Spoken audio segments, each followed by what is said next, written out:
morning. My name is Jean Wilcox, and my pronouns are she, her, and hers. I'm not going to invite the children to come forward because this is indeed a story for all of us. As you can see, I'm in a wheelchair. And that, along with a scooter and in my house, a walker, are my modes of transportation. It hasn't always been like this. Up until 5 years ago, I could run around with the rest of them, but then I suddenly discovered that I couldn't walk. I could only take a few steps, and then I would run out of breath, and still am. When the doctors gave me this prognosis that it would never get better, I felt my life had come to an end, and in a sense it had, because the doctors continued with, I had at best 6 months to live, given my lousy heart. It was bad. The church gave me a marvelous send-off. They couldn't wait. No, it really was terrific. Some of you I know were there, and it was lovely. And then we said our goodbyes, and I settled down to, with the help of hospice, who I had come in, reflect on my life and see what was left for me to do. I went through all the emotions. I was extremely angry. I was very resentful. I believed it wasn't happening to me, it was somebody else. I wondered, in fact, what I had done to bring this on myself. Of course, I'd done nothing, but it's amazing the thoughts that you have at that time. And then I thought of a story. My husband is my principal caregiver. And when he was in high school, he loved football.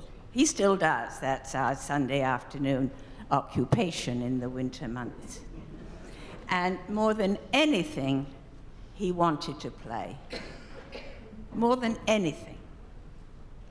But he was too short. He was too little. He wasn't bulky enough. And they wouldn't even let him try out. He was devastated, as only a young man can be. And then he thought, now what can I do as a smallish person to bring something to my life when I can't play football? And he decided on dancing. He was a very good dancer, and he wanted to be an even better dancer, and he became a very good dancer. He still is, even to this day. And of course, it gave him an awful lot of mileage with the ladies. And I'm sure they preferred him dancing to getting mangled on a football field. So I began to think, what could I do along those lines? Now, I have always been, as many of you know, an actor. And let's face it, nobody casts a person in a wheelchair. Now, it's changing. You might have heard what happened in New York. A woman in a wheelchair won a Tony. Wonderful, marvelous. But I don't know how that's going to come down to Walnut Creek and how soon. So I thought, what can a sitting down person do?